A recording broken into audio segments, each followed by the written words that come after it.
Last night, we spent the night behind the state park maintenance yard in San Onofre State Beach. This place is a stellar, perfect example of public space that's available everywhere, where a person traveling with their animal companions, such as we do, or a bicyclist traveling, or a backpacker traveling, can stop for the night and rest and go their way in the morning. These places are available, and this place is a perfect example of such a place.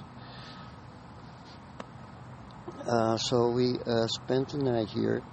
Upon morning time, about 6:30, we awoke, fixed our breakfast, packed up the mules, got back on the road, so to speak, and proceeded south towards Oceanside. We went about a mile and we came upon the San Onofre nuclear power plant.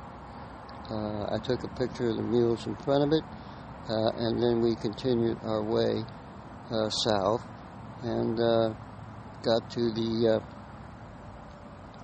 San Onofre State Park gate. And so we entered the park and used it as a public thoroughfare to continue south, as many bicyclists also do.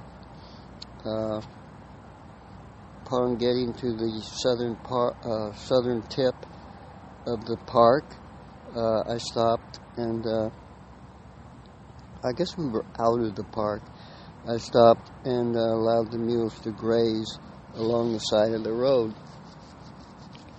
A gentleman on a bicycle stopped and asked if he could take our picture. We said sure, and he did that. We asked him the two most asked questions: where are you from and where are you going? He told us he was coming from Alaska and he was going to Patagonia, Argentina. He has a website, Facebook page. His name is David.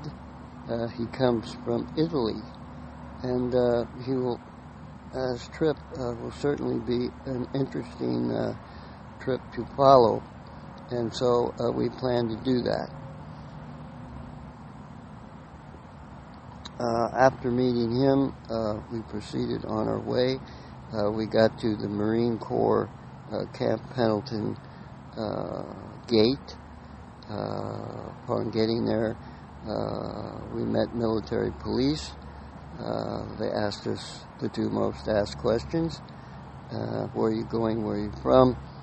We responded, and they then asked us for an ID. We showed it to them. They looked it over, and then they allowed us to go on to the base and continue south towards Oceanside. After about a third of the way, we were met by military police in automobiles. They got out of their automobiles and informed us that we could go no further. We have to go back the way we came and get off the base. It was a mistake letting us in. We could not agree to that, and we told them that in January of this year, we went through the base with a military police escort. We were escorted to the southern gate, and where we got to Oceanside. They went back to their cars, had a conference.